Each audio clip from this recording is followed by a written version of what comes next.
Super star Rajinikanth இப்போ கூலி படத்தில் நடித்து முடிச்சிருக்காரு.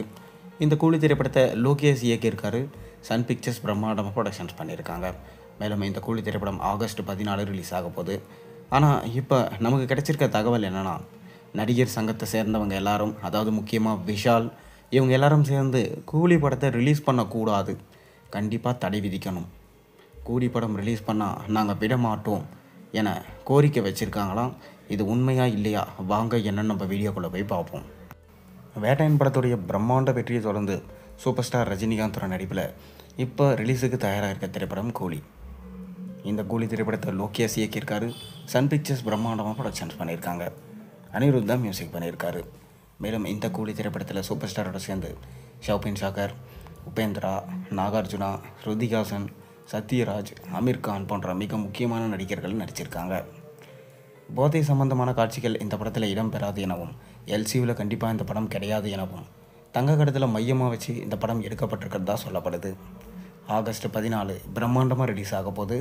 மேலும் இந்த படம் தமிழ் சினிமாவோட முதல் 1000 கோடி கலெக்ஷன் பண்ணுற படமாக இருக்கும் என சொல்லப்பட்டு வருது.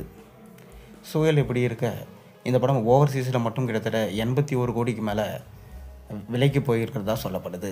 அதாவது ஜனநாயகன் படத்தையே மிஞ்சிட்டது எனவும், கண்டிப்பாக இந்த படம் பயங்கரமான கலெக்ஷன்ஸ் அள்ளும் எனவும் சொல்லப்படுது. சன் பிக்சர்ஸ் பிரம்மாண்டமாக இந்த படத்தை ப்ரொடக்ஷன்ஸ் பண்ணியிருக்கிறதுனால கண்டிப்பாக இந்த படத்துடைய கலெக்ஷன்ஸ் அதிகமாக இருக்கும் என சொல்லப்படுது. முக்கிய காரணம், இந்த படத்தில் சூப்பர் ஸ்டார் ரஜினிகாந்த், அது மட்டும் இல்லாமல் நாகார்ஜுனா, அமீர் கான் 2 பேரும் நடிச்சிருக்கிறதுனால கண்டிப்பாக அந்தந்த மொழிகள் சார்ந்த இடத்துல கலெக்ஷன்ஸ் வேறு லெவலில் இருக்கும் என்று சொல்லப்படுது. இன்னொரு பக்கம் நடிகர் விஷால் அவர்கள் அவருடைய நடிகர் சங்கத்துக்காக கட்டடம் கட்டி கொண்டிருக்காரு. கூடிய விரைவிலே அவருக்கு திருமணமும் நடைபெற போது. இதனால் நடிகர் சங்கத்துக்கு ரஜினிகாந்த் போன்ற மிக பெரும் ஜாம்பவான்கள் ₹1 கூட தரலை, அவங்க ஒன்றுமே கண்டுக்கலை. அவங்க மட்டும் நினச்சிருந்தா கண்டிப்பாக நடிகர் சங்க கட்டிடத்தை எப்போவோ கட்டியிருக்கலாம். ஆனால் ரஜினிகாந்த் எங்களை திரும்பி கூட பார்க்கல, கண்டுக்கவே இல்லைன்னு சொல்லிட்டு அவங்க குற்றம் சாட்டியிருக்காங்க. இதற்கு ரஜினிகாந்த் இன்னுமே பார்த்திங்கன்னா எந்த பதிலுமே சொல்லாமல் இருக்கார்.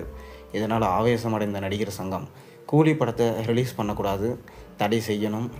என்ன தான் அதிகமாக சம்பாதிச்சாலும் ரஜினிகாந்த் வந்து யாருக்கும் எந்த உதவியும் செய்யறது கிடையாது. அதனால் கூலி படத்தை மட்டும் எதுக்கு ரிலீஸ் பண்ணணும், அதை ரிலீஸ் பண்ணி அதன் மூலம் வர லாபத்தால் யாருக்கு என்ன பிரயோஜனம் வரப்போகுது என கேள்வி கேட்டிருக்காங்க. நீங்கள் என்ன நினைக்கிறீங்க? உங்கள் கருத்துக்களை மறக்காமல் கீழே கமெண்ட்டில் சொல்லுங்கள்.